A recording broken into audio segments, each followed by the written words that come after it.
You'd think that when Muhammad offers his followers a guaranteed path to paradise in Islam's most trusted sources, modern Muslim scholars and imams would tell Muslims about this guaranteed path to paradise. But they don't tell them. They keep it a secret. Why is that? Are they trying to keep their followers out of Jannah?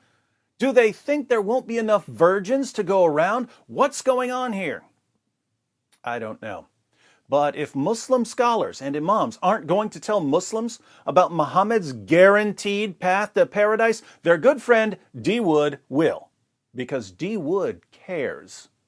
Now, there are some guaranteed paths to paradise that don't apply to Muslims today. For instance, in al-Bukhari's Al-Adab al-Mufrad 1183, we read, "It is related that Abu Huraira said, I never saw Al-Hasan without my eyes overflowing with tears. That is because the Prophet, may Allah bless him and grant him peace, went out one day and I found him in the mosque. He took my hand and I went along with him. He did not speak to me until we reached the market of Banu Kainuka. He walked around it and looked. Then he left and I left with him until we reached the mosque. He sat down and wrapped himself in his garment. Then he said, 'Where is the little one? Call the little one to me.' Hassan came running and jumped into his lap. Then he put his hand in his beard. Then the Prophet, may Allah bless him and grant him peace, opened his mouth and put his tongue in his mouth. Then he said, 'Oh Allah, I love him. So love him and the one who loves him.'" According to another hadith, Musnad Ahmed 16,245, Muhammad would suck on the tongues and lips of little boys. But he explained why. He said he guaranteed that if he sucked on a little boy's tongue or lips, that little boy's tongue or lips would never be tormented by hellfire. So Muhammad was saying that if he sucked on a little boy's tongue or lips, that little boy was guaranteed paradise. That's a path to paradise that most people don't know about. But it's not relevant to most Muslims today, since most Muslims aren't tiny little boys and Muhammad's not around to suck on their tiny little tongues and lips. We're looking for a path to paradise that's still available. And fortunately for Muslims, there are some paths to paradise that are still available. We all know that jihadis are guaranteed paradise, as Muhammad said in Sahih al-Bukhari 2787, Allah guarantees that he will admit the mujahid, the jihadi, in his cause into paradise if he is killed. Otherwise, he will return him to his home safely with rewards and war booty. But that's pretty common knowledge. We're looking for a path to paradise that Muslim leaders have kept hidden. Here's one, Sahih al-Bukhari 6807. Narrated Sahal bin Sa'ad, the Prophet said, "Whoever guarantees me the chastity of what is between his legs, i.e. his private parts, and what is between his jaws, i.e. his mouth, his tongue, I guarantee him paradise." The translator tries really hard to make this sound less creepy by adding some clarification in parentheses. He adds the chastity of his private parts and his mouth, his tongue. If we take out these additions, we see what Muhammad actually said. He said, "Whoever guarantees me what is between his legs and what is between his jaws, I guarantee him paradise." Now, this is something that Muslims should take very seriously. After all, their prophet is guaranteeing them a one-way trip to paradise if they simply guarantee him their penises, their testicles, their mouths, their tongues, and perhaps their buttholes. Same general vicinity as the penis and testicles, but on the opposite side. When Muhammad guarantees you a one-way trip to paradise, you should listen if you actually believe he's a prophet.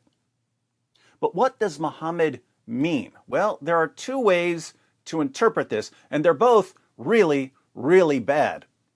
The first way to interpret this would be the sexual interpretation. Muhammad wanted his followers to promise him their private parts for all eternity, and he guaranteed them paradise so that they'd be able to keep their end of the bargain. We wouldn't normally go with such a disgusting interpretation, but when we examine Muhammad's life, there isn't much we'd put past this guy. He was a total pervert. The second way to interpret this hadith would be the shirktastic interpretation. This is the interpretation the translator was trying to present when he added the words, the chastity of. According to this interpretation, Muhammad was telling his followers to guarantee their chastity. But notice, Muhammad didn't say that people who guarantee their private parts to Allah are guaranteed paradise. He said that people who guarantee their private parts to Him are guaranteed paradise. Whoever guarantees me what is between his legs and what is between his jaws, I guarantee him paradise. I thought Muhammad was just a messenger. Why is he telling his followers to promise their penises and testicles and mouths and tongues and, frankly, their buttholes to him rather than to Allah? He's just a messenger, right? You know what we call a messenger today? We call him a mailman. Muhammad is supposed to be a mailman delivering a message from someone else. Imagine a president or a prime minister, let's say the president of the United States, sending you a letter. The mailman brings you the letter. That was his job, getting the letter to you.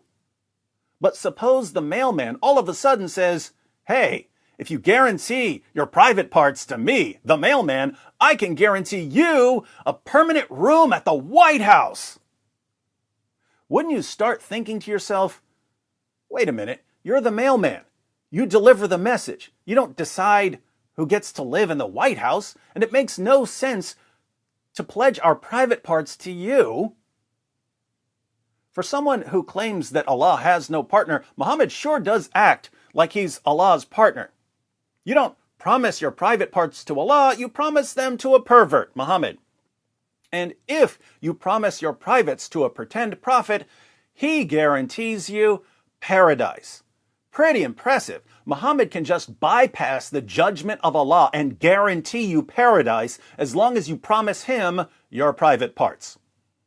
Clearly, if the shirktastic interpretation is correct, Muhammad is committing and promoting shirk, associating partners, namely himself, with Allah.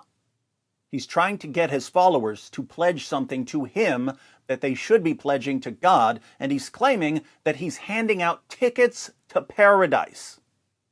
Anyone who obeys Muhammad here is guilty of shirk. Again, there are only two ways to interpret this hadith. Either it's sexually perverted or it's shirk. Which is worse, according to Islam? Shirk is worse than sexual perversion. So Muslims shouldn't be trying to insert a pledge of chastity into this hadith. That would be shirk, because they'd be promising their private parts to a man as if their chastity is something they owe to that man.